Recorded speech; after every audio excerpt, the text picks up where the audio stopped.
कुंडलीकवर्ण हरिविठ्ठल श्री ज्ञानदेव तुका ब्रह्मानंदं परमसुखदं केवलं ज्ञानमूर्तिं द्वन्द्वातीतं गगनसदृशं तत्त्वमस्यादिलक्ष्यम् एकं नित्यं विमलम् अचलं सर्वधी साक्षिभूतं भावातीतं त्रिगुणरहितं सद्गुरुं तं नमामि। नमामि सद्गुरु शान्तं सच्चिदानन्दविग्रहं पूर्णब्रह्मपरानन्दैशम् आनन्दीवल्लभम् सद्गुरु सच्चिदानन्दं केवलं करुणाकरं ज्ञानयोगेश्वरं वन्दे ज्ञानदेवा पुनः पुनः सच्चिदानन्दरूपाय विश्वोत्पत्त्यादिहेतवे तापत्रय विनाशाय श्रीकृष्णाय वयं नमः।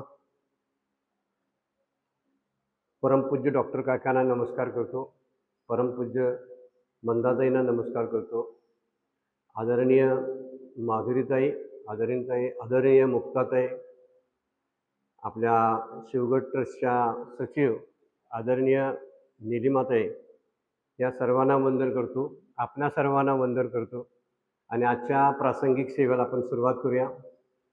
गुणातीतांची लक्षणं आपण आता ऐकायला सुरुवात आहेत, ऐकली आहेत, काही श्लोक झालेत पण नाही, एका दुसरा श्लोक आता राहिला असावा मला वाटते।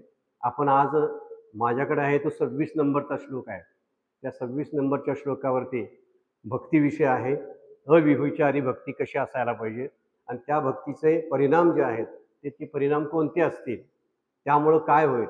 मग गुणातीतांचं वर्णन अगोदरच झालेलं आहे, त्या 2-3 श्लोकामध्ये अगोदर मला वाटते 22व्या श्लोकापासून सुरुवातच आहे, कारण अर्जुनाचा प्रश्न आहे तो असतो कसा गुणातीत आणि त्याचं वर्णन कसं करायचं, तर ते वर्णन करताना पुढचे श्लोक दिलेले आहेत 22, 23, 24, 25 या श्लोकामध्ये त्याचं वर्णन आलेलं आहे। 26व्या श्लोकामध्ये तेच वर्णन कंटिन्यू केलंय, पण खरी गोष्ट त्यामध्ये आहे गुणातीत होण्यासाठी साधन कोणतं असावं, तर भक्ती असायला पाहिजे।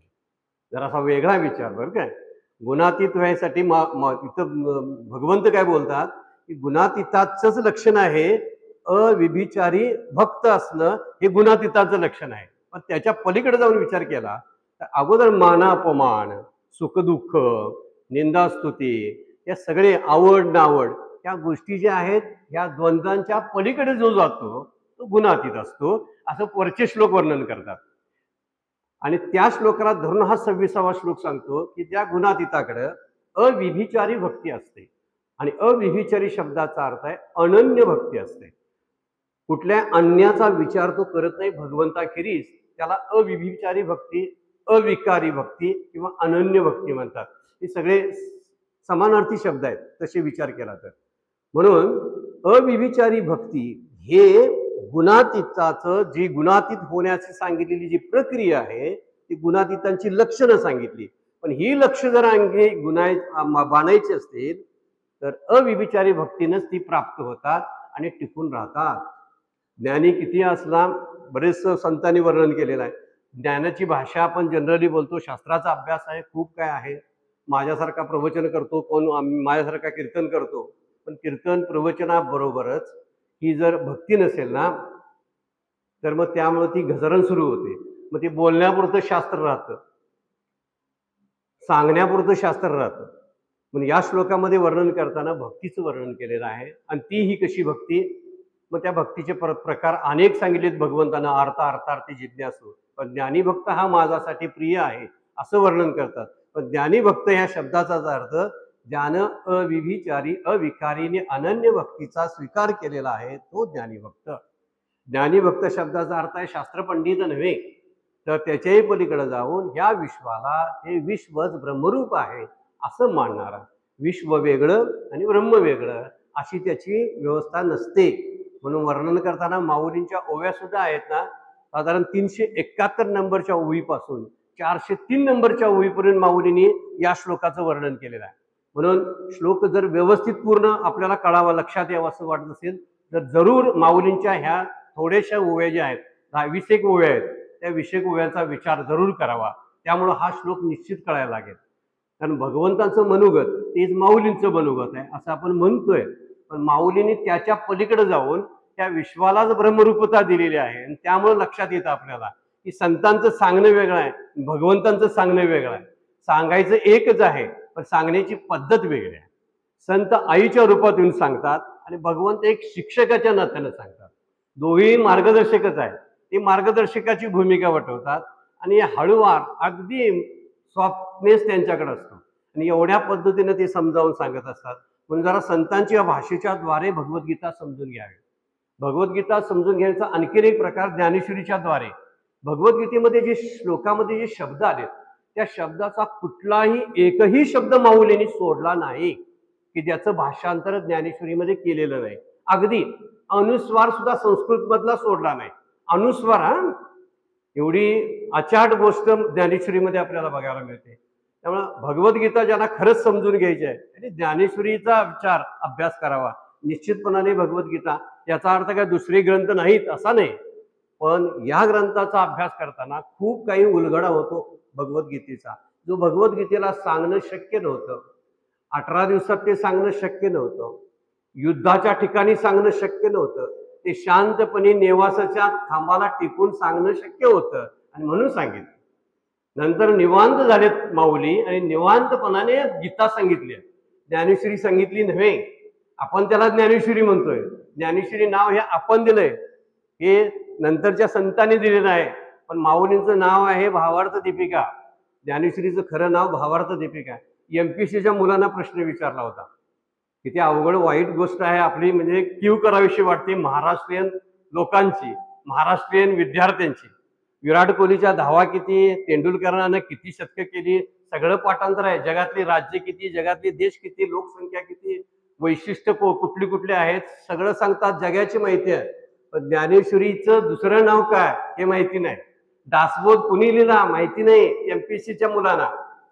ही विशिष्ट गोष्ट आपण पालक म्हणून लक्षात ठेवणं, एक जबाबदार नागरिक म्हणून लक्षात ठेवणं फार गरजेचं आहे. असो, या श्लोकाचा विचार करताना अविविचारी भक्तीचा मामच यो अविविचारीनं भक्ती योगने सेवते. कुठल्या मार्गाने सेवन करायचं किंवा पूजा आणि अर्चा उपासना करायची? भक्ती योगेने सेवते सगुणान स्मृती समतितान ब्रह्मभूयाय कल्पते. तोच त्या गुणांना ओलांडून जातो. समतितान म्हटलेला आहे. तोच त्या गुणांना ओलांडून जातो आणि ब्रह्मस्वरूपाला प्राप्त होतो. ब्रह्मभूयाय कल्पते म्हणजे भगवंताची ओळख करून घेतो. अगदी सोप्या भाषेत मी ब्रह्म होणं म्हणजे देवाला ओळख नाही. ओळखाला हरी धन्य तो संसारी असं नाथ महाराज हरिपाठामध्ये म्हणतात. ओळखायचं कुणाला? तर भगवंताला ओळखायचं. मी ब्रह्म आहे याचा अर्थ काय? मी देवाला ओळखायला निघालेला आहे. मी स्वतःला ओळखायला निघालेलो आहे. स्वतःला ओळखणं म्हणजे देवाला ओळखणं आणि देवाला ओळखणं म्हणजे स्वतःला ओळखणं. याला आत्मज्ञान म्हणतात. आणि आत्मज्ञान संतांच्याकडे आहे. पण संतांच्याच मार्गाने जावं, शास्त्राच्या मार्गाने जावं. माऊली तर म्हणतात मांच यो अव्यभिचारेन भक्ती योगेने सेवते सगुणान समतितान ब्रह्मभूयाय कल्पते. 26 नंबरच्या श्लोकाचा जो पुरुष अविविचारी भक्तीनं अनन्य भक्तीनं मला भजन करतो तो सुद्धा असं म्हणते. म्हणजे वरती जे गुण सांगितले त्या गुणानं तरी त्या गुणाच्या पलीकडे जाऊन त्या लक्षणांचा आधार घेऊन गुणातीत होता येतं. पण त्याबरोबर आणखीन एक गुण असायला पाहिजे आणि तो अत्यंत गरजेचा आहे. अत्यंत गरजेचा आहे. ज्याला भक्तीतला ओलावा म्हणतात ना, साधनेतला, तो भक्तीशिवाय शक्य नाही. नामाशिवाय शक्य नाही. नामाशिवाय ज्ञान टिकत नाही. भरपूर शास्त्र वाचलेलं आहे पण नाम घेत नसेल ना टिकून राहत नाही. तो मोठा व्याख्याता बनतो, मोठा प्रवचनकार कीर्तनकार बनेल, पण तो भक्त होणार नाही. आणि आपल्याला कीर्तनकार आणि प्रवचन व्हायचं नाही, भक्त व्हायचं आहे. आणि भक्त व्हायच्या दृष्टीने जर विचार जर केला तर ही अनन्य भक्ती जी आहे, हा भक्तीतला ओलावा जो आहे तो अविविचारी भक्तीशिवाय प्राप्त होणार नाही. म्हणून तो तिन्ही गुणांना ओलांडून ब्रह्मप्राप्ती करून घेतो. पण 3 गुणांना ओलांडणं म्हणजे गुणमयी असलेल्या संसाराला, गुणमयी असलेल्या मायेला ओलांडून जाणं आहे. त्यामुळे गुणाच्या पलीकडे जायचं आहे. गुणांना नष्ट करायचं नाही. हा मुद्दा लक्षात घेणं पाय. माझा तमोगुण मी पूर्ण घालवणार, माझा रजोगुण मी घालवणार आणि सत्वगुण घालवणार. म्हणजे सत्वगुणाचाच आपण विचार करतो की सत्वगुण गेला पाहिजे, अगोदर ते तरी जायला पाहिजेत अगोदरचे. त्यामुळे आपल्याकडे काही नाही काहीतरी असते बरं का. म्हणजे मला दिसतोय मी तसा, पंढरपूरची वारी पण करतो, पण ज्यावेळी कधीतरी गर्दी होते ना, त्या गर्दीतून मधीच बारीचा एक ट्रॅक ओलांडून मी पलीकडच्यात उडी मारतो, त्यावेळी माझा तमोगुण जागृत झालेला असतो. हा, दिसायला दिसतो मी सत्वगुणी वारकरी आहे, पण ज्यावेळी असा ट्रॅक ओलांडतो ना आणि नको ते उद्योग करतो त्यावेळी तो तमोगुणातच असतो. त्यामुळे मी माझी झोप घालवणार आहे काय, मग तमोगुण गेला बघा. मी झोपेशिवाय राहू शकतोय काय, तर तमोगुण गेला, नाही राहता येत. मला छानपैकी जेवण आवडत नाही काय, तर रजोगुण गेला. म्हणायचा कपडे आवडत नाहीत, दागिने आवडत नाहीत, फिरायला आवडत नाही, शक्य नाही त्या गोष्टी. त्यामुळे शक्य काय आहे, गुणांना संपवणं शक्य नाही, गुणांना ओलांडणं शक्य आहे. आणि भगवद्गीता गुणांना ओलांडायला लावते, संपवायला लावत नाही, कारण ते शक्यच नाही. संत कधीही अशक्य बोलत नाहीत, जेवढं जेवढं शक्य आहे तेवढंच बोलतात. म्हणून त्यांनी केलं ते आपल्याला सांगतात, जे होणारच नाही ते आम्हाला सांगतील कशाला. तेच आम्हाला होत नाही. बरेच वेळा तीच गोष्ट आहे की ते आम्हाला होत नाही. सारखा आपण म्हणतो डॉक्टर काकांनी कधी एवढे ग्रंथ लिहून ठेवले असतील, आता त्यांनी कधी लिहून ठेवले कुणाला माहिती, आम्हाला वाचूनच आवरण झालेत ते. विशेष गोष्ट आहे, आपल्याला वाचून आवरणात लिहिलं असेल कधी बघा. ज्ञानेश्वरी आपल्याला वाचायला होत नाही, गाथा वाचायला होत नाही, उपनिषदांचा अभ्यास तर तो पुढचा टप्पा आहे, तो पुढचा टप्पा. पण हेच अगोदर आपल्याला समजत नसल्यामुळं, विचार करत नसल्यामुळं, या अविविचारी भक्तीचा जो खरा मूळ अर्थ जो आहे तो गुणांच्या पलीकडे नेणारा आहे. गुण आहेत तसेच राहतात संसारामध्ये, माया जात नाही. मायेला संपवणं अशक्य गोष्ट आहे. माया संपवायची नाही, तर मायेला ओलांडायचं आहे. ही गोष्ट सगळ्या लक्षात आली पाहिजे. गोंदवलेकर महाराज म्हणतात, ज्यांना पोहायला येतं ना त्याच्या लाथा खाते पाणी. ज्याला पोहायला येते त्याच्या लाथा पाणी खाते, पण ज्याला पोहायला येत नाही ना त्याला खाली घालते आणि त्याच्या उरावर पाणी बसते. खरं आहे, माया तशी आहे. ज्याला पोहता येते ना तो मायेच्या पार गेलाच. पोहायचं टेक्निक जे आहे ते संतांच्याकडून, गुरूंच्याकडून आणि शास्त्रांकडून शिकवून घेतलं पाहिजे. हे सोर्स आहेत आपल्या ज्ञानाचे. सोर्स कोणते आहेत, तर हे म्हणून श्रुती परुती नाही माऊली जगा, असं माऊली बोलतात. अहितापासून काढिती हित देऊनी वाढविती, नाही गा श्रुती परुती माऊली जगा.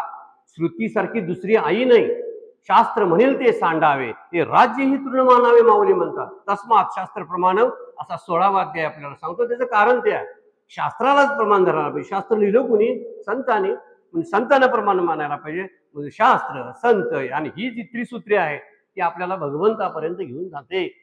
ग्रंथांची साथ कधी सोडायची नाही. ग्रंथ हीच संत संगत आहे. कारण आता साक्षात संत भेटणं फार मुश्किल आहे, शक्य नाही. आज आपण डॉक्टर काकांचे म्हटलं तरी त्यांच्या जवळ जाऊन बसून त्यांच्याकडून ज्ञानाचे धडे घेऊ शकत नाही. अडचणी असतात काही गोष्टीच्या, कारण या सगळ्याच एकूण सृष्टीलाच अडचणी आहेत, देहाच्या अडचणी आहेत. म्हणून आपण विचार करताना ग्रंथाला आणि शास्त्राला मात्र अडचण नाही. आपल्यासाठी उघडं ज्ञान हे शास्त्राच्या द्वारे ठेवलेलं आहे, फक्त आपण डोळे उघडे ठेवून ते पाहावं लागेल. आणि यासाठी संत सांगतात त्या मार्गाने जावं, म्हणजे गुणातीत होता येतं, गुणांना घालवायचं नाही. म्हणून 22व्या श्लोकापासून 25व्या श्लोकापर्यंत गुणातीतांची लक्षणं सांगितलेली आहेत आणि गुणातीत होण्याचं सोपं साधन 26व्या श्लोकात सांगितलेलं आहे. वास्तविक विचार केला तर, भगवद्गीतेच्या दृष्टीने विचार केला तर काय आहे बघा, तर तेच गुणातीताच लक्षण आहे. अविविचारी भक्तीनं काय म्हटलेलं आहे, अविविचारेन भक्ती योगेने सेवते समगुणतत्वाने ब्रह्मभूयाय कल्पते. तो गुणातीत होतो. म्हणजे गुणातीत होण्यासाठी अविविचारी भक्तीची गरज आहे. जसं मान अपमान समान मानतो, निंदा स्तुती समान मानतो, आवड नावड समान आहे. वरचे श्लोक त्या श्लोकांचा विचार केला तर आता ह्या श्लोकामध्ये वर्णन करताना म्हणतात अविविचारी म्हणजे अनन्य भक्ती ही साधन असलं पाहिजे. ते साधन भगवंत आपल्याला सांगतात. म्हणून वरील श्लोकामध्ये अंतःकरण 3 गुणांची कार्य जी उत्पन्न झालेली आहेत त्यात विषाद मानत नाही, गुणाप्रमाणे वर्तन करत नाही, गुणांच्या तालावर तो नाचत नाही, तो गुणातीत आहे. सुख दुःख निंदा स्तुती मान अपमान आवड निवड मित्र शत्रू हे ज्याच्यासाठी समान आहेत तो गुणातीत आहे. आणि जो अनन्य होऊन माझं भजन करतो तोही गुणातीत आहे. म्हणून मान अपमान समान व्हायसाठी, सुख दुःख समान वाटण्यासाठी, निंदा स्तुती समान वाटण्यासाठी भक्ती पाहिजे. मुद्दा कसा आहे बघा. म्हणून वरच्या साधनामध्ये या साधनाला घालायचं नाही. 22 ते 25ची साधनं सांगितली श्लोकातली, त्यात हे साधन घालायचं नाही. तर वरती सांगितली लक्षणं, पण ते साध्य करण्याचा उपाय 26वा श्लोक आहे. म्हणून 26व्या श्लोकात उपाय म्हणून वापरला पाहिजे. काय वापरायचं, मला मान अपमान समान वाटायला पाहिजे, मग काय करूया, भक्ती करूया. सुख दुःख समान वाटायला पाहिजे तर भगवंताचं नाम घेऊया. त्याशिवाय ते शक्य नाही. नामाशिवाय शक्य होत नाही, भगवंताच्या उपासनेशिवाय शक्य नाही. आणि म्हणून ही भक्तीच आपल्याला या गुणाच्या पलीकडे घेऊन जाते. त्यामुळं या ज्ञानी भक्तांचं वर्णन या गुणातीतांच्या लक्षणामधून भगवंतांनी सांगितलेलं आहे. असं वर्णन मागे सुद्धा आलंय. दुसऱ्या अध्यायामध्ये स्थितप्रज्ञांची लक्षणं सांगितलेली आहेत. 12व्या अध्यायामध्ये भक्ताची लक्षणं सांगितलेली आहेत. नंतर पुढच्या 14व्या अध्यायामध्ये सुद्धा आत्ताचे आपण बघायला गेलो गुणातीताची लक्षणं सांगितलीत.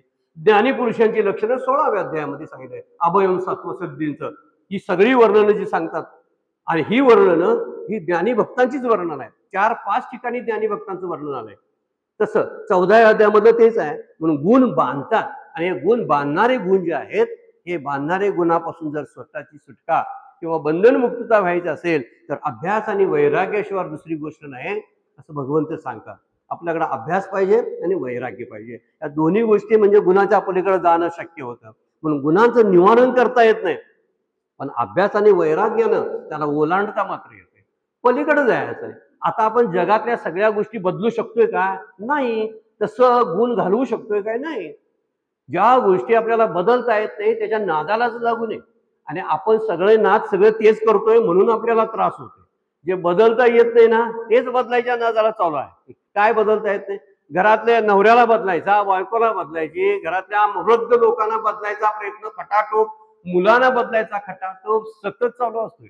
आणि बदललेलं कित्येक वर्षांत कळते आपल्याला ही बदललीच नाहीत, माझं सगळं शिकवून फुकट गेली. आता वास्तविक आपल्याला त्यावेळी समजायला पाहिजे होतं की ह्यांना बदलायचं नाही, मला बदलून घ्यायचं आहे. मी बदलायचा तसाच राहिलो. रवींद्रनाथ टागोरांची एक फार सुंदर कविता आहे. O God grant me the serenity to accept things that I cannot change. जी गोष्ट देवा मी बदलू शकत नाही ती आहे तशी स्वीकारण्यासाठी मला मन शांती दे. Accept to change that I can change. दुसरी ओळ काय बघा, असं एक देव मला स्वीकारतं जे बदलता येतं ते बदलण्यात courage to change that I can change. माझ्याकडे असं एक धैर्य दे की त्या धैर्याच्या जीवावरती शक्तीनं मी स्वतःला बदलू शकेन. आणि तिसरी the difference to know wisdom to know the difference between. त्यातला दोन्हीतला फरक कळण्याचं शहाणपण देवा दे. आणि हे आपल्याला शहाणपण फक्त अनन्य भक्ती देऊ शकते, अन्यथा कोणीही देऊ शकत नाही. म्हणून जगाला बदलायच्या नादात लागायचं नाही, जसं गुण घालवण्याच्या नादाला लागायचं नाही. तर गुणांच्या पलीकडे जाता येते काय बघायला पाहिजे. आणि गुणांच्या पलीकडे जाणं याचा अर्थ दाबणं म्हणतोय आपण त्याला. काही अचानकपणे आलेले नैसर्गिक गोष्टी असतात त्या वरपणे येत असतात. आपल्याला एखाद्याला शिवी द्यावीशी वाटली तर शिवी देऊ नये असा गुण कशाने येईल? भक्ती करत असेल तर. भक्ती केली ना तरच कळते अरे हे चुकीचं आहे. आणि वरती वर्णन जी लक्षणं सांगितली ना ही लक्षणं नुसती सांगितली, पण उपाय जो आहे तो भक्तीचा आहे. त्यामुळे अभ्यास आणि वैराग्याने हे गुण वलंडता येतात. काकांच्या एका ग्रंथामध्ये 3 वैराग्य सांगितलेले आहेत. वाचण्यात तुमच्या पण आलेले असतील. एक गुणकार्य वैराग्य आहे, एक गुणमय वैराग्य आहे, एक गुणगंध वैराग्य आहे. अशा 3 वैराग्यांचा विचार केला आणि सगळे गुणावर ते अवलंबून आहे ना. वैराग्य कशाचं आलं पाहिजे? गुणांना ओलांडण्यासाठी लागणारी जी ताकद लागते ती वैराग्य देते. वैराग्य नसेल ना पुरेसे तर वैराग्याशिवाय काय वैराग्याचं काय न तगती म्हणतो. वैराग्यविनं ज्ञानाशी तगण्याची नाही, माऊलींचं भाष्य बघा. या ज्ञानविनं वैराग्यविनं ज्ञानेशी तगण्याची नाही असं माऊली म्हणतात. जर वैराग्य नसेल ना तर ज्ञान शिल्लकच राहत नाही. आणि ज्ञान शब्दाचा अर्थ आहे जे जग ब्रह्मरूप वाटायला पाहिजे ना, आपण ब्रह्मरूप वाटेल असे स्वतः मुक्त झालेली खूप मंडळी आहेत. संत नुसते स्वतः मुक्त झाले नाहीत बरं का. जगाच्या मुक्तीचा विचार त्यांनी मांडला आणि तसा करून दाखवला. आणि ते जगात वागताना कसं वागायला पाहिजे तर त्या भक्तीच्या द्वारे त्यांनी वागून दाखवलेला. हे आपल्याकडे आलं पाहिजे. त्यासाठी वैराग्य पाहिजे. आणि वैराग्याचं वर्णन करताना गुण कार्य वैराग्य पहिलंच आहे. आणि हे वैराग्य आहे स्थूल जगाबद्दलचं आहे. जे कार्य दिसतं प्रकृतीचं ना, ईश्वराचं कार्य दिसतं, त्या कार्याबद्दल स्वतःला त्यामध्ये लिप्त न होणं ही गोष्ट आपल्यासाठी सोपी आहे आणि करता येण्यासारखी आहे. म्हणून याला गुण कार्य वैराग्य म्हणतात. जे स्थूल जगाबद्दलचं असतं यामुळं तमोगुण निश्चित जातो, कारण स्थूल आहे ते. आणि स्थूल जायसाठी तमोगुणाला ओलांडता येतं. जातो या शब्दाचा अर्थ तमोगुणाला ओलांडता येतं. तेव्हा जर गुण कार्य वैराग्य आपल्याकडे आलं म्हणजे स्थूल जगाबद्दलचं आलं म्हणजे जगातलं मिथ्यात्व कळायला लागलं तर जगाला बाजूला सारून हे कळणार नाही. फार महत्वाची गोष्ट आहे. म्हणून त्याला खोटा असं शब्द वापरला नाही शास्त्रानं, मिथ्या शब्द वापरलाय. आणि मिथ्या शब्दाचा अर्थ आहे अनिर्वचनीय, ज्याचं वचन करता येत नाही, ज्याचं वर्णन करता येत नाही, सत असत, त्याला सत म्हणता येत नाही, ज्याला असत म्हणता येत नाही, सत असताच्या पलीकडे.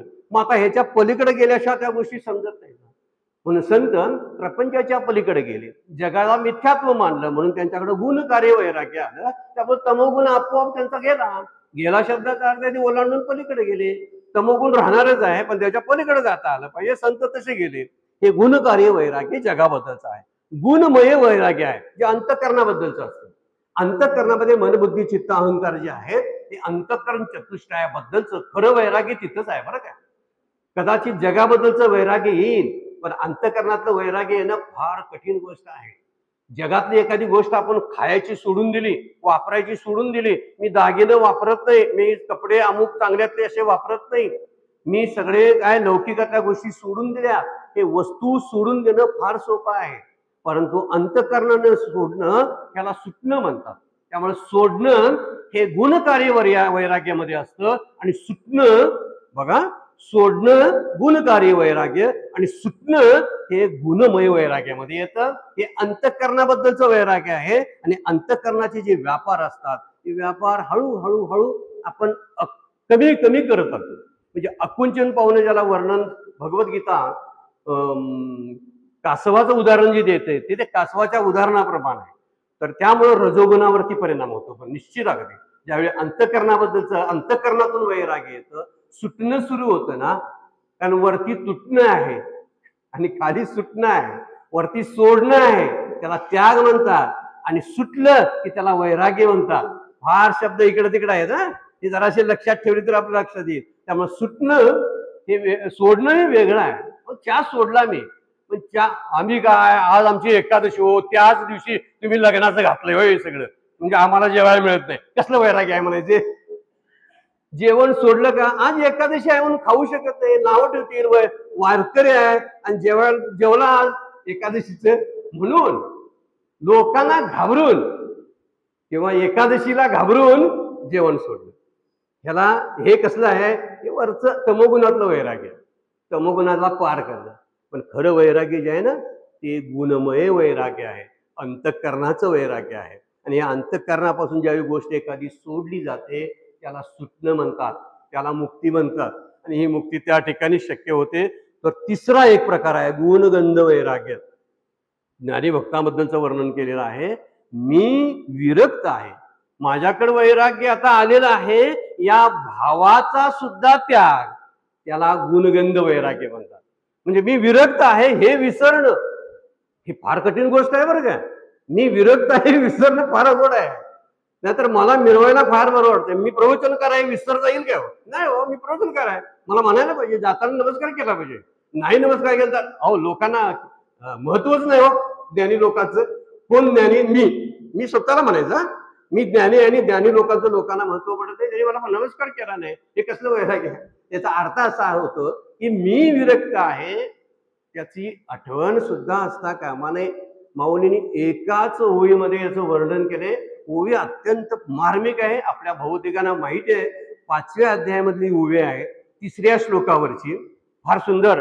मी माझे ऐसी आठवण विसरले जयाचे अंतःकरण, पार्था तो संन्यासी जाण निरंतर. संन्यासाची व्याख्या किती शोभून दिसणाऱ्या. माऊली संन्यासी होते म्हणून त्यांनी तशी व्याख्या केली नाही. लहानपणापासून अभ्यास करावा, लग्न वगैरे काही करू नये, संसार थाटू नये, अशी भाषा बोललेत काय माऊली? बघा, अजिबात बोलले नाही. काय सोडलं?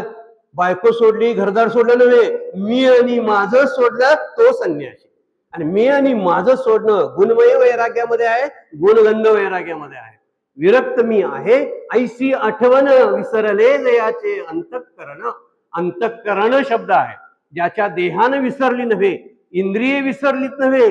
झोपेत इंद्रिय सगळंच विसरतात, पण उठल्यावर दुप्पट कार्य करायला लागतात, आपल्याला माहिती आहे. चुकून समजा मगाशी जेवायचं राहिलं, अर्ध्यातच जेवण उठलो, आता झोपून उठल्यानंतर चालू, पण झोपण्याच्या वेळी असते काय बघा, सगळं वैराग्य आहे. पण त्याला वैराग्य म्हणायचं का? नाही, ते तेवढ्यापुरतं झोप असते म्हणून वैराग्य असते, तेवढं विषय विसरलेलो असतो. इथं काय म्हणतात? अंतःकरण विसरलं, विसरले जयाचे अंतःकरण, त्याला गुणातीत म्हणायचं. आणि हे गुणातीत होणं माऊलींच्या दृष्टीनं याला म्हणतात की मी माझं हा संसार आहे, मी माझं ही माया आहे. दोन खांबावरती हा गुणमयी संसार, मायामयी संसार उभा आहे. नाहीतर सगळा खाली ढास होतोय बघा. काही संसार आणि प्रपंचाला शिल्लकच राहत नाही.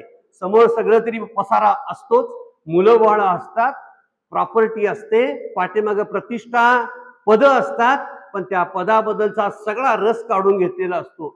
पद असतात, पैसा असतो, संपत्ती असतो, पण संपत्तीमध्ये इंटरेस्ट नसतो. हा इंटरेस्ट ज्याला कमी करता येतो ना प्रपंचातला, त्याला ह्या मायेतून पलीकडे जाता येतं. आणि म्हणून संत तसे गेलेत की त्यांनी विरक्त भावाचा त्याग केला. ही सत्वगुणाला मागे टाकण्याची प्रक्रिया तिसऱ्या याच्यामध्ये आहे. पहिला तमोगुण, गुण गुण गुण कार्य वैराग्यातून तमोगुणाला आपण पाठीमागं टाकतो. गुणमय वैराग्यातून आपण रजोगुणाला पाठीमागं टाकतो. आणि गुणगंध वैराग्याच्या द्वारे आपण सत्वगुणाला अव्यय करतो. तू गुणत्रियाते अव्यरी, मी माझे ऐसे न करी, एक आत्मसुख अंतरी विसंबे झाले. दुसरा अध्याय. ज्यावेळी याची स्थितप्रज्ञांची लक्षणं सांगताना माऊली बोलतात, तू गुणत्रियाती अव्यरी, अव्यय कर, त्यांच्याबद्दल उदासीन राहा.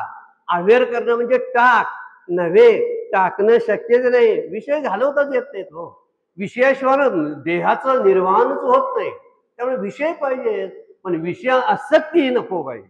विषय असणं हे अदृष्ट आहे. विषय आसक्ती हा पुरुष अपराध मानलाय शास्त्रानं.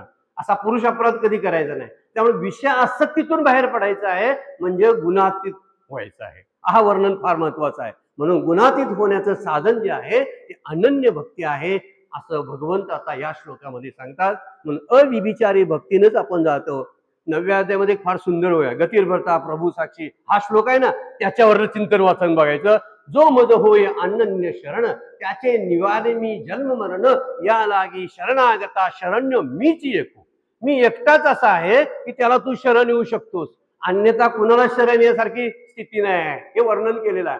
कारण माझ्यामध्ये जी सर्वशक्तिमानची जी वैशिष्ट्य जे आहे ते कशातही नाही.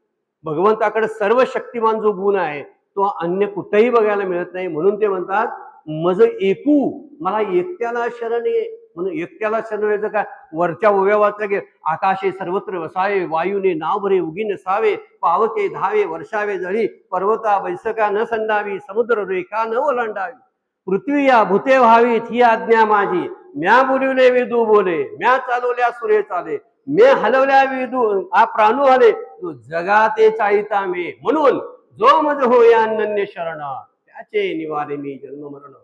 माऊली काय बोलतात, एवढी शक्तिमान गोष्ट लक्षण भगवंताकडेच त्याचा स्थायी भाव ईश्वराचा आहे. म्हणून भगवंताला शरण झालं फार गरजेचं आहे. आणि त्या शरणाला अनन्य शरण, जो मज होय अनन्य. अनन्य म्हणजे न अन्य, न काय, न अन्य काय आहे, प्रपंच आहे, माझं कुटुंब आहे, माझी नोकरी व्यापार आहे. या अन्याला तू शरण जाऊ नकोस, तर त्या अन्यापासून बाजूला हो, म्हणजे तू अनन्य होशील. म्हणून जो मज होय अनन्य म्हणतात. आवड आसक्ती, उदाहरणार्थ जर आपण म्हटलं तर आवडलाच आसक्ती म्हणतात. एखादी गोष्ट आवडीची असते, आसक्ती. संस्कृत भाषेमध्ये त्याला शब्द आहे राग. राग या शब्दाचा अर्थ आहे आसक्ती. आपला तो राग आहे त्याला आपल्याला तो राग नव्हे, हा तो क्रोध म्हणतात त्याला. वास्तविक त्याची भाषा, जी परिभाषा जी आहे क्रोध आहे.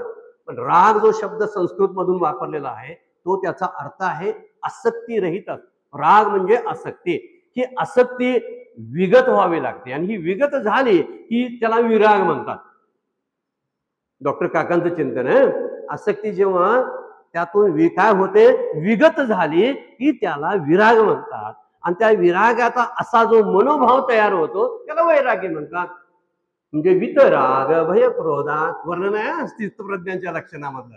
हा जो वितराग जो गेलेला आहे, म्हणजे राग रहित स्थिती जी होते, आसक्ती रहित स्थिती जी झालेली असते त्याला वैराग्य म्हणतात. पण एवढं पुरेसं नाही.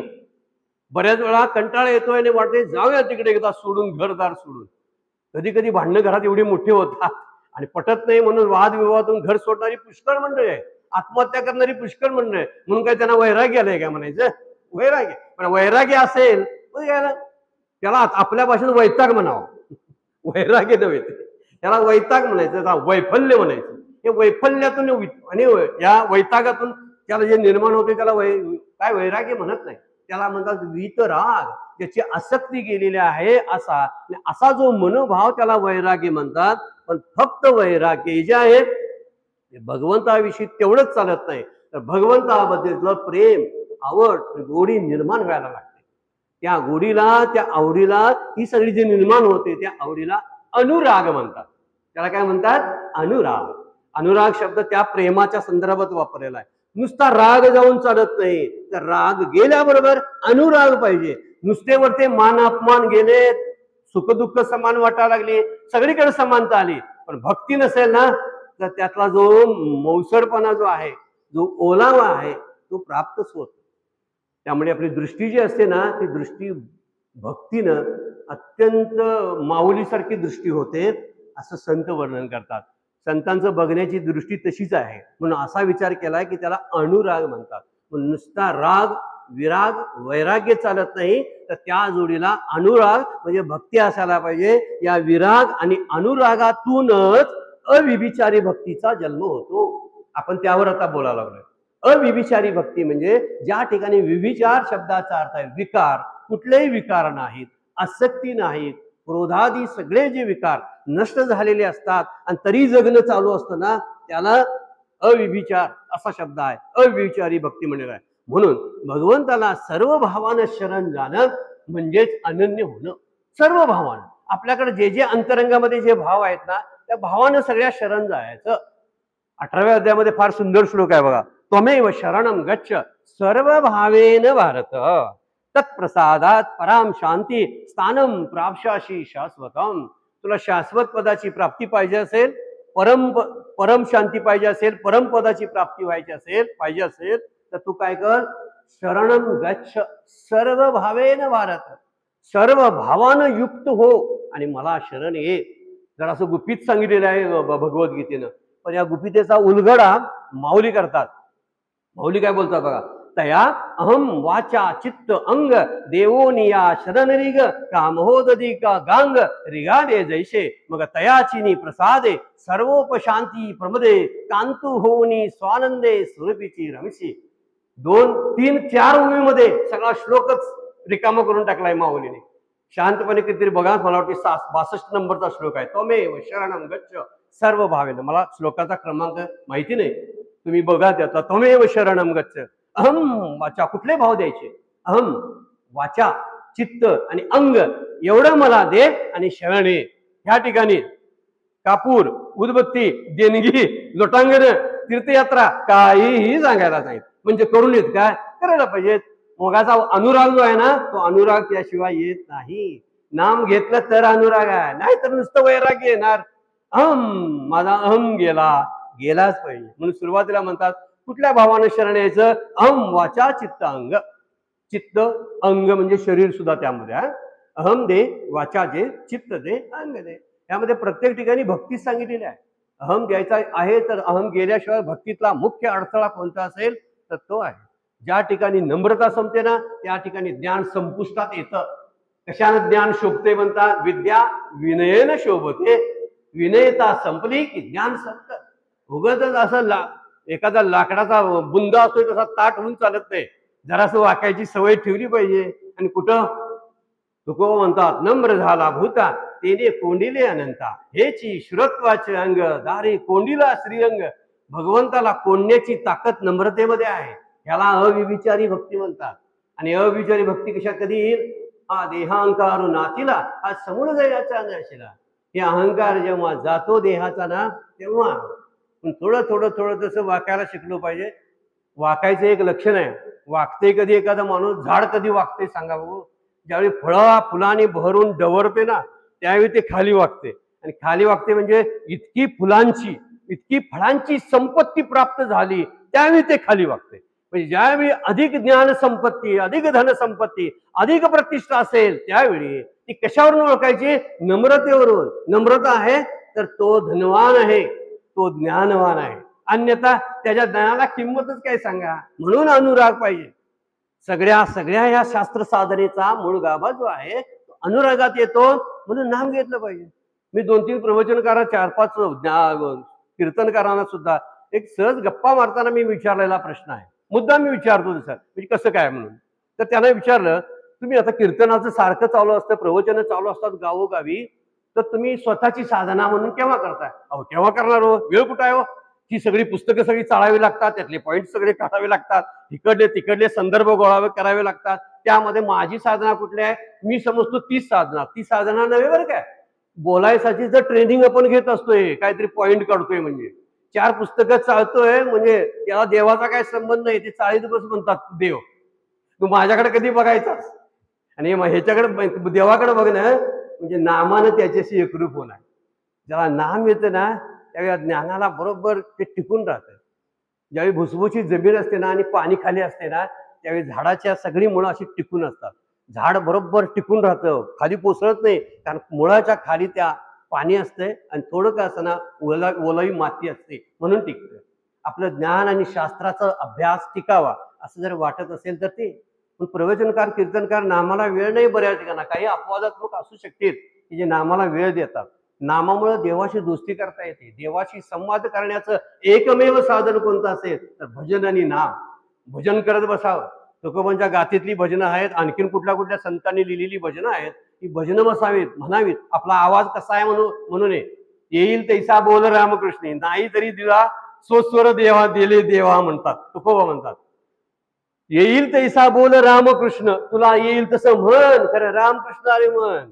वाचले तरी काय, मणी तरी नसो, वाचे तरी वसो, तुकाराम महाराज म्हणतात. अरे तुझ्या मनात नसला देव तर राहू दे, वाचे तरी ठेव. म्हणजे रामकृष्ण हरी म्हण, श्रीराम जयराम जय जय राम म्हण, काहीतरी शिकवलंय सांगितलंय संतांनी ते म्हण. म्हणजे अविविचारी भक्ती यातून वृद्धिंगत होते. ही वृद्धिंगत होण्याचं कारण आहे भगवंताला सर्व भावानं शरण द्यायला पाहिजे. आपण शरण जात नाही काय, जातोय. कुणाला शरण जातोय? प्रपंचाला, मुलाबाळांना, नातवंडांना शरण आहे. ते म्हणतील तसं वागतोयच ना आपण, त्याला शरण आहे आपण. मग शरण असतोयच ना, मग ही शरणागता कुठं वापरायला पाहिजे वास्तविक, तर तिकडं वापरायला पाहिजे. जरा जर नातवंडानं पदार ओढला ना, अरे मी अभ्यास करायला शिवगडवर निघालोय, नाही मला जेवायला काय घालणार नाही, कोण मग घालणार, तू राजी थांबलीच पाहिजे, असा पदर खोचला ना की आपला तिथला अनुराग जागृत होतोय प्रपंचाचा. पण प्रपंचाची भक्ती जागृत होते. प्रपंचाची भक्ती म्हणजे आसक्तीच असते, ती जागृत होते. मग राहू दे, तुम्ही जेव्हा शिवगडला, हे बाळ काय मला सोडत नाही त्यामुळे मी येत नाही, हे कुठनं आलं? त्याचा अर्थ आहे आपण शरण आहे त्याला. म्हणजे आपण शरण नाही असं नाही, आपण शरण आहे, पण आहे आपल्याकडे प्रेम नाही असं नाही.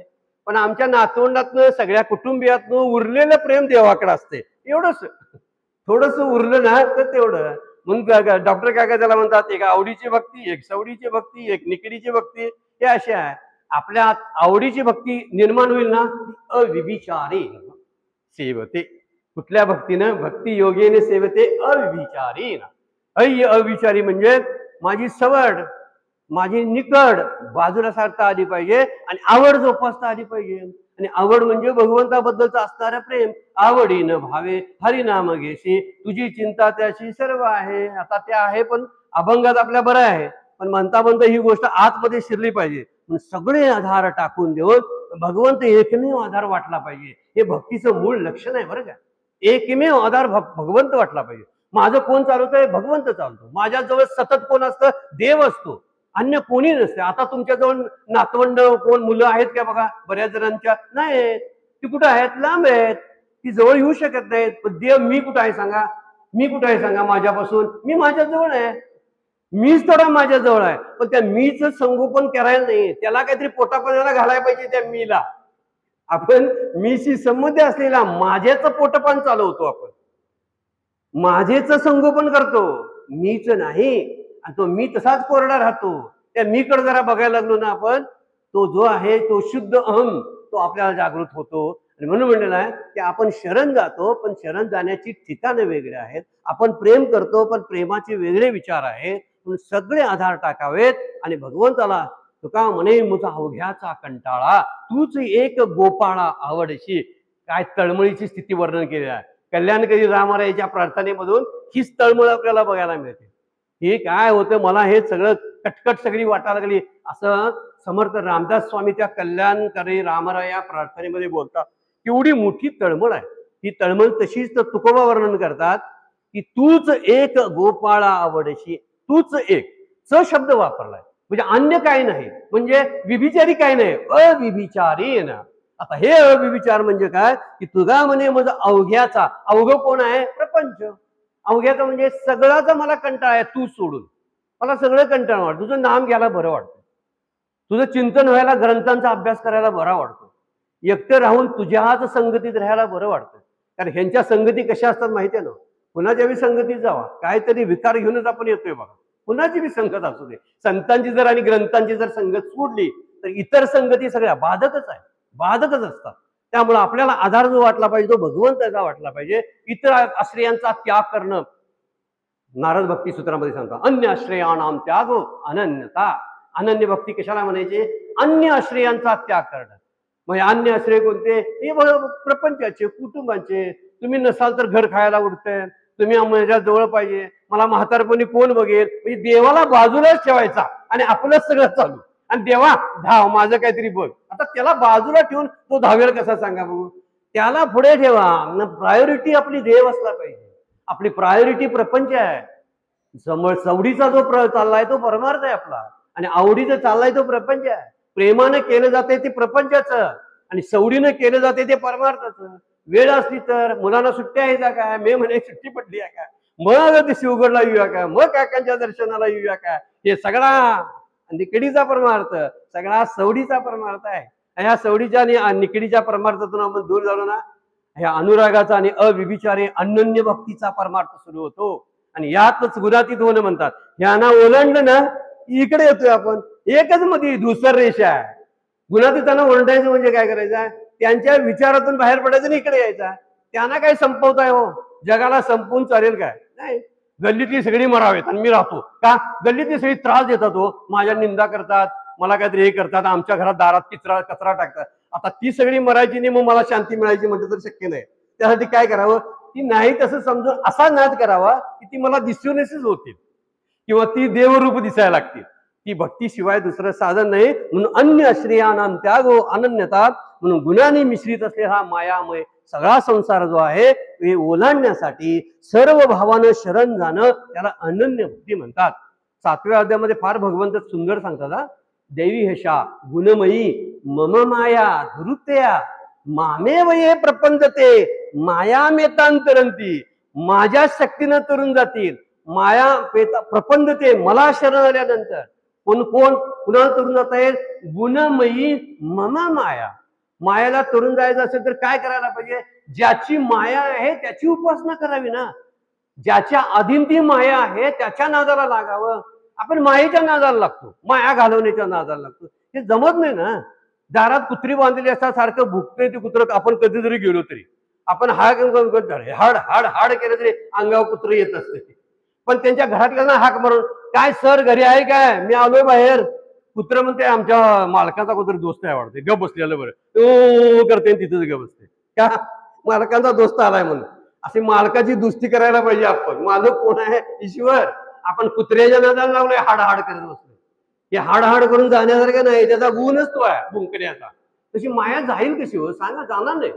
माया जात नाही, मायेच्या पलीकडे जायचं. दैवी यशा गुणमयी मम माया दुरुत्या आणि मामेव प्रपंचते. जे मला शरण येतात, माया मेता माझ्याच कृपेनं तरंती तरुण जातात, माझ्या कृपेनं तरुण जाते. एथ एकची लीला तरले जे सर्व भावे मज भजले तया ऐलीची थडी सरले माया जा.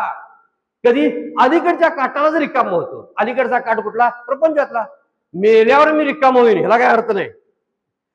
आता मरायच्या वेळी जाणारच आहे, सगळी दुःख जातात कधी? मृत्यूनंतर. मृत्यू एक असं सुंदर असं एक ठिकाण आहे की सगळ्या व्याधी सगळी दुःख घालवण्याचं काम मृत्यू करतो. जशी झोप घालवते ना तसं नाही. आत्ताच मला तरलं पाहिजे, म्हणजे अलीकडेच सरले माया जा. जीवनमुक्तीची अवस्था आहे. ही जीवनमुक्ती अवस्था जिवंतपणे भोगायची आहे. ती दुसरी देहानंतरची जी मुक्ती आहे त्या मुक्तीला अर्थ काय सांगा बघू. खरी मुक्तीचा आनंद काका घेतच आता. डॉक्टर काका मुक्तीचा आनंद घेतात. काय व्याधीची काय कल्पना नाही, काय नाही आहे ते ब्रह्मानंदी लागली टाळे. काय संबंध आहे देहाशी? देहाच्या पलीकडेच गेलेले आहेत लोक. ही देहाच्या पलीकडे गेलेले असल्यामुळं त्यांना त्याचा आधार वाटत नाही. म्हणून ते बोलतात की बाह्य विषयाबद्दलची उदासीनता त्यांच्या मनामध्ये निर्माण झालेली असते.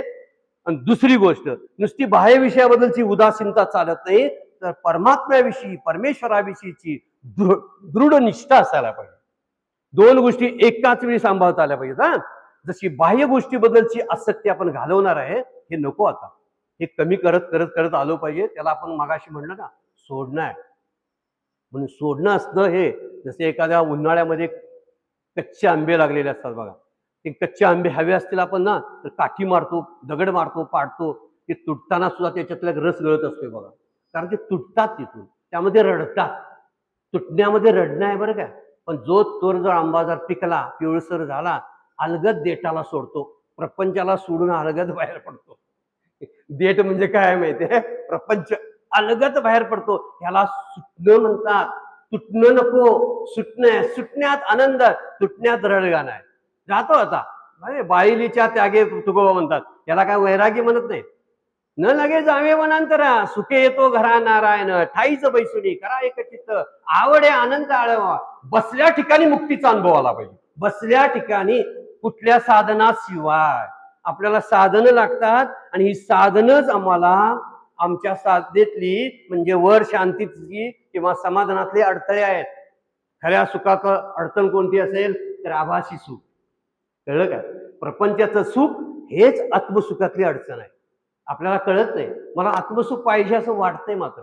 पण खऱ्या सुखाचा उदासीनता असेल तर बाह्य विषयाबद्दलची उदासीनता, त्याचे आपण सर्व व्यापारा, माऊलींची उवे आहे 18व्या अध्यायातले, सगळे व्यापार हे बाह्य सोडता आले पाहिजे. त्याबद्दलची उदासीनता आणि परमेश्वराबद्दलची निष्ठा, या दोन्ही गोष्टी अनन्यते असतात. त्यामुळे विषयांना त्यागून ह्या गोष्टी करता येत नाही. लोक सोप्या शब्दात, विषय तो त्यांचा झाला नारायण, आणि पुढे नावडे धन माता पिता. ह्या दोन गोष्टी एकत्र केल्यात बरं काय त्याने. नावडे धन माता पिता, वैराग्याची गोष्ट सांगितलेली आहे. इकडे काय म्हणतात बघा, विषय तो त्यांचा झाला नारायण, पाणी नारायण, जेवण नारायण, हातातलं ग्रंथ नारायण, मुलं नारायण, हे जर झालं तर मग काय होईल? मग काय होतंय? नावडे धन जन माता पिता, अशी अवस्था त्याची होऊन जाते. म्हणून इतर सगळ्या कर्तव्यातून आपण जेव्हा बाहेर पडतो, त्याला 18व्या अध्यायामध्ये वर्णन केलेलं आहे, सर्व धर्मान परित्यज्य. आणि आपल्याला वाटते धर्मांचा सगळ्या त्याग करायचा. काय काय कुठल्या धर्माचा त्याग वगैरे करणार, पण त्याग करून म्हणजे काय केलं आपण? मी अमुक अमुक धर्माचा त्याग केला म्हणजे काय केलं? काय त्याचा अर्थच नाही, काय सांगताच येत नाही. त्याग केला म्हणजे काय? ते काय वस्तू आहे का ती त्याग केली मी? काय नाही. सर्व धर्मान परित्यज्य याचा अर्थ जोडून घेतलेली, अंगावर ओढून घेतलेल्या कर्तव्यातून आपण बाहेर पडायला पाहिजे. फळली केळी उन्मळे, आत्मनिष्ठे प्रबळे, जयाची क्रिया ढाळे ढाळे गळती आहे. 15वा अध्याय. 15व्या अध्यायामध्ये माऊली काय म्हणतात? फळली केळी उन्मळे. ज्यावेळी केळीला फळ येतं त्यावेळी केळी उन्मळून पडते, परत त्याला फळ येत नाही. ती जातेच, केळीला परत फळ येत नाही, दुसरी केळी लावावी लागते. तशी आत्मज्ञान प्रबळे, आत्मज्ञानाचा अंकुर फुटतो ना, त्यावेळी क्रिया हळूहळू कमी होतात. क्रिया कमी होतात, कर्म नव्हे. काय गंमतशीर गोष्टी आहेत. आणि जरा चिंतन करायला पाहिजे. कारण क्रियाने म्हणजे कर्म एकच किंवा नाही.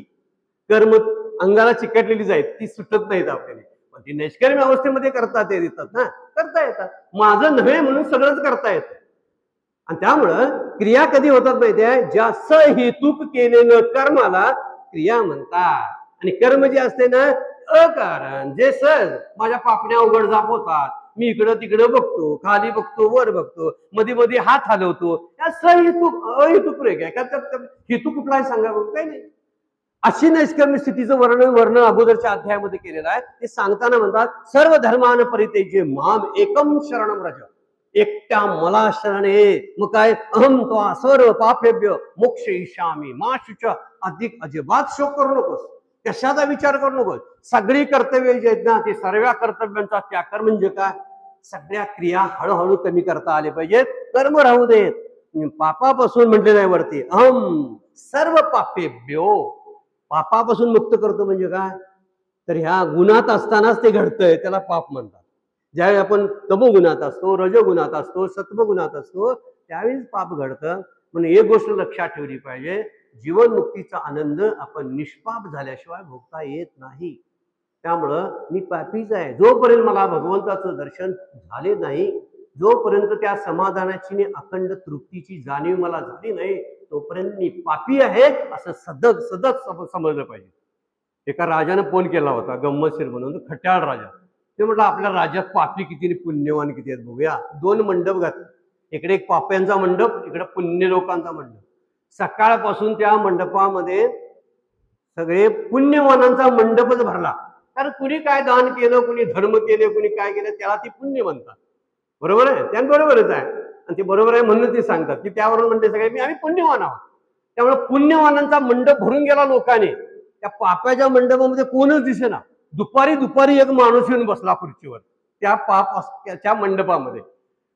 राजा म्हणला त्याला बोलवून घ्या, फार चांगला माणूस आणि वास्तववादी आहे, त्या स्वतःचं पाप कबूल करतोय. नाही म्हणलं बोलवले, तू पापी आहेस? म्हणलं होय पापी. तू कशावरून समजतोस पापी आहे? तुला तर चांगली कार्य करतोस तू, आणि तू पापी कशाला म्हणतोस? म्हणलं मी पापी याबद्दल म्हणतोय, अजून मला ईश्वराचं दर्शन झालं नाही म्हणून मी पापी आहे. आणि आपण ही गोष्ट लागू करून घ्यायची, पाप माझं शिल्लक आहे कुठेपर्यंत, मी पुण्य पुरेसं पुण्य झालं नाही. माझी काय माते जे पावती ते गा शुद्ध पुण्य. पुण्यात्मक पापे स्वर्गा जायचे, पापात्मक पापे नरका जायचे. माते जेणे पाविजे ते शुद्ध पुण्य. शुद्ध पुण्याचा अर्थ आहे पुण्य पापाच्या पलीकडे, सगुण निर्गुण काय गुणांच्या पलीकडे, या सगळ्यांच्या पलीकडे जातो ना, तो पापातून मुक्त होतो, अन्य नाही. त्या पापाच्या आपल्या कल्पना ज्या आहेत ना त्या वेगळ्या आहेत. याला मारलं, त्याला मारलं, त्याचा अपमान केला, पाप घडलं, त्याला फसवलं, ह्या व्यवहारिक पापांच्या लक्षणं आहेत. पण पारमार्थिक जे आहेत ना पाप, ती फार वेगळ्या आहेत. त्याचा अभ्यास कत्री करून ठेवला पाहिजे आपण. म्हणून अनन्यता जी आहे ती अनन्यता देवाला खूप प्रिय आहे. आणि जे देवाला प्रिय आहे अशीच भक्ती करावी. स्वतःला प्रिय आहे अशी आपण भक्ती करतोय. माझं जसं मला ते आवडते ना तसंच. डॉक्टर काका म्हणले जरासं दासबोधाचा अभ्यास करा. दासबोध मी 10 वेळा वाचलाय. परत आणि मला काका सांगतात, अरे तुला तो कळला नाही म्हणूनच काका सांगतात. वाचलास तू, हे तुझी भूमिका झाली, तुझ्या आवडीचे झाले, पण तुला कळला नाही त्यांना कळलंय म्हणून ते सांगतात तू दासबोधाचा अभ्यास कर. नाही नाही, मी आता उपनिषद मला द्या की मी खूप वर्ष यात आहे. नाही, नसते तसं. ते त्याला अर्थ असा होतो की देवाला जे प्रिय आहे ते आपण करा. हे चिथोर भक्ती आवडती देवा, संकल्पावी माया संसाराची, ही थोर भक्ती आहे. गुणमयी मायेतून बाहेर पडणं ही थोर भक्ती आहे. आणि त्यालाच अविभिचारी भक्ती, अनन्य भक्ती म्हटलेलं आहे. हेची थोर भक्ती आवडती देवा, संकल्पावी माया संसाराची. फार सुंदर वर्णन आणि फार कठीण बोलले का तुकोबा. एवढं सोपं नाही ते. संकल्पावी माया म्हणजे संसाराच्या मायेच्या आसक्तीतून बाहेर पडणं ही भक्ती आहे. आपल्या भक्तीच्या कल्पना वेगळ्या आणि संतांना आवडणाऱ्या वेगळ्या. तळमळ जी असते ना ती तळमळ देवाच्या भेटीसाठी जी तळमळ आहे, तळमळ तळमळ होतच आहे असं जे समर्थ बोलतात. किंवा जीवना वेगळी मासोळी तुका तैसा तळमळी. जसं पाण्यातून मासा बाहेर पडतो तळमळतो ना, तसं तुझ्या भेटीसाठी मला तैसे तुझ्या भेटी तुका तैसा तळमळे. म्हणून भेटी लागे जीवा याचं वर्णन करताना त्या अभंगामध्ये म्हणणार. म्हणून भगवंताला आपलं मानावं पाहिजे. मानतोयच आपण, ते माझं आहे म्हणतोय. कधीतरी देवानं माझं म्हणावं, तिथं अविचारी भक्ती पोचलेली असते बघा. देवानं मला माझं म्हटलं पाहिजे. श्रीगुरूंना मी माझे श्रीगुरू म्हणतो ना, पण श्रीगुरूंनी मला कधी माझा म्हणायला पाहिजे ना. ती कधी म्हणतील त्यावेळी मी जिंकलो. देवानं माझा म्हटलं पाहिजे. हे राम, मैं बार बार कहता हूं तू मेरा है, तू मेरा है. एक बार कह दो की तुलसी मेरा है. तुलसीदास तरी बोलतात बघा, एकदा तरी म्हण रे रामा तू माझा आहेस. किती वेळा मी म्हणा लागलोय तुला तू माझा आहेस, तू माझा आहेस. एकदा मला म्हण की तुलसी तू माझा आहेस. त्यांची तळमळ किती होती बघा. आणि ही तळमळ आपल्याकडे द्यायला लागते. जेव्हा ती तळमळ होते ना त्यावेळी अनन्य भक्तीचा जन्म होतो. त्याशिवाय अनन्य भक्ती होत नाही. म्हणून भक्त्या तू अनन्य शक्यम 11वा अध्याय बघा, शेवटचे श्लोक आहेत थोडे पुढे, मला वाटते 52-53 श्लोक असेल 11व्या अध्यायातला. त्यामध्ये म्हणतात हे सगळं जर तुझं विश्वरूप दर्शन तर जरा बाजूला ठेव. तो ज्ञातून द्रष्टून प्रवेशतून, माझ्यात तुला प्रवेश व्हायचा असेल, मला जाणायचं असेल तर तत्वम ज्ञातून असं वर्णन केलेलं आहे बघा. त्यासाठी काय, भक्त्या तू अनन्या शक्यम, तुला एकाच गोष्टीने शक्य आहे, तू अनन्य भक्तीचा स्वीकार कर असं भगवंत बोलतात. अनन्य माझ्याशी झालास तरच तुला माझं खरं विश्वरूप दर्शन होईल. हे झालं तुला हे सगळं सगुण विश्वरूपामध्ये बघायला लागलास तुम्हाला, पण तुला खरा जर मला जाणायचं असेल तर भक्तीशिवाय तुला जमणार नाही, तुला कळणार पण नाही. म्हणून तू भक्तीच्या द्वारे तू माझ्याकडे आला पाहिजे. म्हणजे आपली जी सगळी जी आहे, म्हणजे काका सांगतात त्याप्रमाणे सवडीची भक्ती बाजूला ठेवावी, निकडीची भक्ती म्हणजे गरज असताना तेवढीच, पण आवडीनं प्रेमानं आपण ज्यावेळी भजनाला बसतो ना त्यावेळी देव आपलासा करता येतो. साधन कुठलं आहे ते खूप साधनं सांगितले तो. तुम्ही कुठलं करता मला सांगा ते. तुम्ही जरा फार पुढे गेला त्यावर तुमची साधनं कुठली आहेत? अहो मला माझ्या स्वभावाप्रमाणे जे साधन आहे ती मला निवडावं लागेल. ज्यामध्ये आनंद मला मिळतो ना, उठलं ना नामातून उठल्यावर शांत वाटलं पाहिजे. आपले मकरंद बुवा, आदरणीय मकरंद बुवा दृष्टांत देताना म्हणतात, म्हणजे ध्यानाला बसून नवरा खोलीतून बाहेर आला, बायको बाहेर आल्यावर म्हणते, बरं झालं तुमचं ध्यानातून उठलाय, कंटाळा असेल जरा चहा प्या. आता ध्यानातून जर कंटाळा आला असेल ना आणि चहा प्यावा लागत असेल, ध्यान जमलेलंच नाही, अजून चहा लागतोय. कारण ध्यानातनं म्हणजे कंटाळा आला. अहो ध्यानातून ऊर्जा येते आणि भगवंताशी आपण त्याच वेळी त्याच्या जवळ बसलेलो असतो. आपण भगवंताजवळ जाण्याचा बसण्याचा तो एकमेव मार्ग आहे ध्यान भक्ती ही. पण भजनातून ध्यानातून आपण त्याच्यापर्यंत पोहोचलं पाहिजे. म्हणून आपली ही जे आहे आवडीचं निवडीचं, देगलूरकर महाराज एक दृष्टांत देतात बघा. रस्त्यानं जाताना दोन दगडी मूर्ती दिसल्या, एक रामाची होती एक रावणाची होती, 10 तोंडे, आणि एक रामाची प्रभू रामचंद्राची होती. आता जाताना एखादा माणूस कुठली उचलेल हो, कुठली उचलणार? सहज म्हणणार नवो रावणाची, रामाची मूर्ती घे. आता पुढे गेल्यानंतर लक्षात आलं पुढे 2 मूर्त्या दिसल्या, एक रामाची प्रभू रामचंद्राची पण रावणाची. पण रामाची मूर्ती आहे ना ती दगडाची आहे आणि रावणाची मूर्ती आहे ती सोन्याची आहे. कुठली उचलेल हो? गंमतशीर आहे बाबू. अनन्य भक्तीचा विचार फार सुंदर आहे. कुठले विचार त्यावेळी समजतंय भक्ती खरी कुठली आहे. नाहीतर नुसत्या गमती चालू असतात आपल्या. वर त्याला बागडणे शब्द जे वापरतात ना डॉक्टर काका, बागडायचं इकडे तिकडे, ह्याच्यात आहे त्याच्यात आहे सगळ्यात आहे, पण देवाजवळ नाही. हा देव सोडून सगळ्यात आहे. ही अशी स्थिती आपली होता कामा नये. एक तो आपला आपुला तो एक देव करून घ्यावा, तेने विन जीवा सुख नाही. एरते माईक, एरते माईक म्हणतात ना, हे सगळे गुणमयी संसाराचे आहेत. एरते माईक दुःखाची जनिती, नाही आधी अंती अवसान. अवसान नाही, त्यांच्याकडे टिक धरून राहता येत नाही, कुणाला पकडून राहता येत नाही, कुणाचा आधार पकडता येत नाही. एकमेव आधार वाटला पाहिजे. आज आम्हाला सोन्या नाण्याचा, प्रतिष्ठेचा, घराचा, मुलाबाळांचा आधार वाटतो, पण या मुलाबाळांचे आधार एक टिकाऊ नये. तर टिकाऊ खरा आधार कोणता असेल तर तो भगवंताचा आहे. म्हणून त्याच्याशी अनन्य झालं पाहिजे. आदरणीय परमपूज्य कलावती आई, आपल्याला कुणाला नाव माहीत असतील तर बेळगावमध्ये होऊन गेल्या, तो मग तिकडल्या लोकांना तुम्हाला ठाऊक असतील तर चरित्र त्यांचे बघा. तर कलावती आईंचा आजही मठ बेळगावमध्ये फार सुंदर आहे. कलावती आईंच्या आयुष्यातला एक प्रसंग आहे. कलावती आई कृष्णासाठी हार करत होत्या, हार. आणि हार करता करता त्यांची एक सेविका होती, ते पायाला तेल लावत होते आणि ते पाय चोळत होत्या त्यांच्या आईंचे.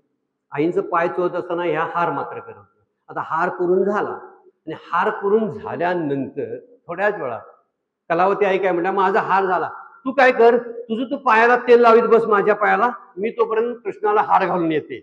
गंमत बघा, ही गुणातीताचं खरं लक्षण आहे. हे देहातीत झालेल्याचं लक्षण आहे.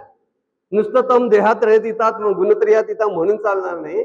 आपली स्थिती तशी होणं हळूहळू हळूहळू होणं फार गरजेचं आहे. तोपर्यंत होत नाही. अजून आपण कुठल्या तरी प्रतिष्ठेच्या आणि कुठल्या तरी नवीन एका याच्यात चिकटून बसलेलो असतो. अजून उपाध्यांचा त्याग करायला आम्हाला जमत नाही. जरा जरी कुणी वरती जरासं बोललो, आपल्याला जरासं ट्युनिंग जरी बदललं तर आपल्याला प्रचंड आत राग येतो. दाखवत नाही का आपण मी वारकरी आहे, चिडलाय म्हणतील म्हणून ग बसतोय. गंमत बघा माझी, अडचण काय झाली, मी वारकरी असल्यामुळे मी म्हणतोय काय, की माळ घालून लय अडचण झाली, कुणाला शिव्याच देता येत नाही आणि मग काढून टाकणे शिव्या दे. मग त्या अनन्य भक्तीचं लक्षण सांगताना गोपिकांचं उदाहरण देतात. म्हणजे त्या डोकं दुखलं म्हणायचं, कृष्णाचं म्हणे कोणच द्यायला तयार नाही. नारद म्हणजे अरे कोणी काय द्याल तर त्यांच्या पायाची धूळ त्यांना म्हणे डोक्याला लावायच्या. कोणच तयार होईना, द्रौपदी तयार नाही, अमुक तयार नाही, कोण नाही, त्यांच्या बायका कोण तयार नाही. त्या म्हणल्या शेवटी काय आमच्या पायाची धूळ देऊन काय नरकात जावं काय, असं नारद मुली सांगतात. कशाला द्या? गोपिका म्हणल्या आम्ही नरकात का कुठं वाटेल तिकडे जायला तयार आहे, पण आमच्या धुळीनं त्यांचं डोकं कमी होते ना, द्यायला तयार आहे. याला अनन्यता म्हणायची. नुसती अनन्यता कुठल्या कामाची आहे सांगा बाबू? तर ही अनन्यता भगवंताविषयीचं व्याकुळपण जे आहे ते व्याकुळपण आपल्याला झाला पाहिजे. ज्ञानेश्वरीमध्ये सुद्धा मगाशी सुरुवात करतानाच म्हटलं की ओव्या 371 पासून 403 नंबरच्या 14व्या अध्यायातल्या ओव्या ज्या आहेत त्या फार सुंदर अशा चिंतनीय ओव्या आहेत. 2-3 ओव्या आपण बघायच्या. तरी विभिचार रहिते चित्ते भक्ती योगे माते सेविते गुणाते जाकळू शके. असा अविभिचारी रहित म्हणजे विभिचार रहित चित्तानं जो भक्ती करतो तो गुणानं जाकळून शके. त्याला गुण पकडू शकत नाही. गुणातून तो सुटतो आणि गुणांच्या पलीकडे जातो. म्हणून विश्वपण जावे मग माते घ्यावे तैसे नव्हे आगवे सकटची मी. विश्वाला बाजूला करतोस आणि मग मला पकडायला येतोस, तुला जमणार नाही ते. अरे विश्वच ब्रह्मरूप आहे. जसा तू ब्रह्मरूप आहे जीवाच्या दृष्टीनं तसं विश्व सुद्धा ब्रह्मरूप आहे. त्यामुळे विश्व जरी आपण बघतो त्या विश्वाचा विचार ब्रह्मरूप म्हणूनच करायला पाहिजे. तर तसा न करता तू तर चुकीच्या मार्गाने गेलास तर ती विभिचारी भक्ती होईल. म्हणून ते म्हणतात सकटची. विश्व पण जावं असा विचार करू नको. ऐशी नाही माती जाणे जे असंच मला ओळख. ते अविचारी भक्ती म्हणजे येत भेद काही देखीजे तरी विभिचारी तू. तिथं भेद बघू नकोस. भेद बघायचा नाही. वरती वर्णन करताना अगोदरच्या श्लोकामधून सुद्धा वर्णन करताना सर्व धर्मान परित्यज्य याच्यावरच्या ओव्या जर अभ्यास न करण्यासारखे ना पै आपुलीने भिदेविन माझे जाणीचे एकपण तयाचे नाव शरण मज येणे गा. कसं शरण नाही. सोने जैसे सोनिया कल्लोळ जैसा पानिया तैसा मज धनंजया शरण येतो. जसं सोनं सोन्याला शरण येते, पाणी लाटेला, लाट पाण्याला जशी शरण येते, कल्लोळ जैसे पानिया तैसा मज धनंजया शरण येतो. पै आपुलीने भिदेविन मज जाणीजे एकपण माझे जाणीजे एकपण तयाचे नाव शरण. हे विश्वाला बाजूला करून तू स्वतःला वेगळा समजू नकोस. हे विश्वाने मी एकच आहोत अशा भावनेनं जे भक्ती करतात त्याचाच वर्णन मामच अविभिचारेनं भक्ती योगने सेवते सगुणान समतेत आन ब्रह्म भूयाय कल्पते. या श्लोकाचा जमेल तसा अर्थ मी सांगण्याचा प्रयत्न केला. जेवढं जमते झेपते तेवढं काकांचा आधार किंवा आणखीन बऱ्याच लोकांच्या दृष्टांताचा आधार घेऊन सांगण्याचा प्रयत्न केला. आजची सेवा सद्गुरूंच्या चरणी, भगवंताच्या चरणी, भगवद्गीतेच्या आणि ज्ञानेश्वरीच्या चरणी अर्पण करतो आणि विराम घेतो. पुंडलिक वरदा हरी विठ्ठल श्री ज्ञानदेव